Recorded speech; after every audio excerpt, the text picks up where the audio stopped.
अस्सलाम वालेकुम किदा तुसी वधिया उम्मीद करदी हां सब खैरियत ना होणगे। अज बहुत ही मज़ेदार रेसिपी बना रहे हैं। अज बना रहे हैं कद्दू गोश्त। बच्चा भी चट जाएगा। इदा दी रेसिपी होगी, बच्चे बहुत शौक नाल खाणगे। मिक्स गोश्त लेना वा, हड्डी वाला भी आ और गुर्दे का भी आ, दिल का भी है, मिक्स आ। बहुत ही मज़ेदार इहदा टेस्ट आएगा और उम्मीद है तुहानू भी पसंद आएगा। अच्छा, ये मैं 1.5 गिलास पानी पा लेना वा और ये जेह्ड़े मैं मसाले ऐड करी आ बहुत ही ज़बरदस्त आ। वीडियो ने पूरा देखियो और वीडियो का कोई भी पार्ट तुसी मिस नहीं करना। अच्छा, ये मैं 2 प्याज ले और लसन मैं साबत ही इस्तेमाल करना वा ये। अच्छा जी, साबत मसाले ये ऐड किते आ और ये मैं पाऊँगी हाफ चम्मच लाल मिर्च, दरा मिर्च पाऊँगी हाफ चम्मच, हल्दी हाफ चम्मच, नमक हस्बे ज़रूरत। मसालियां नूं इहदे अंदर ऐड कर दूँगी और बादियानी फूल तुसी लाजमी लेना वा। थोड़ा जिहा टुकड़ा बादियानी फूल दा ले लियो, अच्छी तरह मिक्स कर लेना वा और 10 मिनट वास्ते मैं कवर करूँगी। इस तो अगला स्टेप बहुत ही खास है, तुसी मिस नहीं करना। अगर मेरे चैनल ते नवे हैं तो जल्दी ना जाके सब्सक्राइब कर दो और बेल आइकन नूं प्रेस कर दियो ताकि तुहानू हर आने वाली वीडियो मिल सके। बिस्मिल्लाहिर्रहमानिर्रहीम, बिस्मिल्लाह दी बरकत। माशाल्लाह बहुत ही ज़बरदस्त खुशबू आ रही है। और कद्दू तुसी इहदे विच किद्दां पाना वा, कटिंग की करनी है कद्दू दी, मैं तुहानू शेयर करूँगी।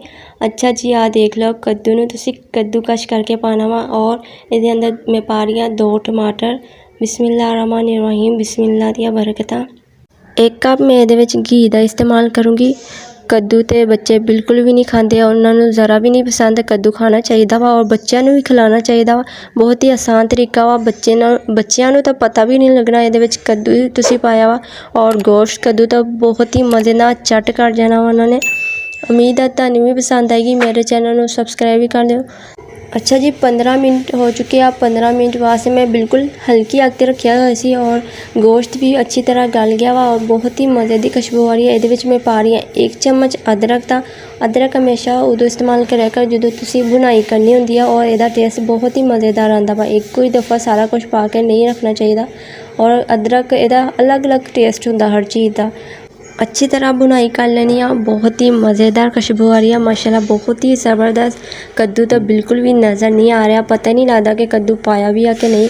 अच्छा, अगर तुसी कटिंग करके पाते तो कद्दू ज़ाहिर रख के तुहानू पता लगना सी, बच्चों भी पता लग जाना सी कि इहदे अंदर कद्दू पाया होया, असी नहीं खाना।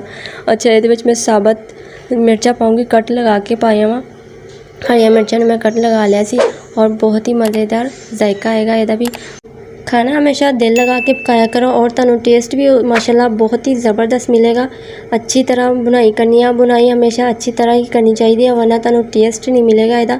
और मसाले तरतीब ना पाने चाहिए, हर चीज़ तरतीब ना होनी चाहिए। ये मैं पाया हुआ गरम मसाला। गरम मसाला मैं हमेशा एंड ते इस्तेमाल कर दिया क्योंकि वह बहुत ही प्यारा टेस्ट होंदा वा और बहुत अगर तुसी इहदे नाल ही पा दिंदे ना हर चीज़ दे नाल ते तुहानू किसी चीज़ का भी टेस्ट नहीं होना सी मज़े ना।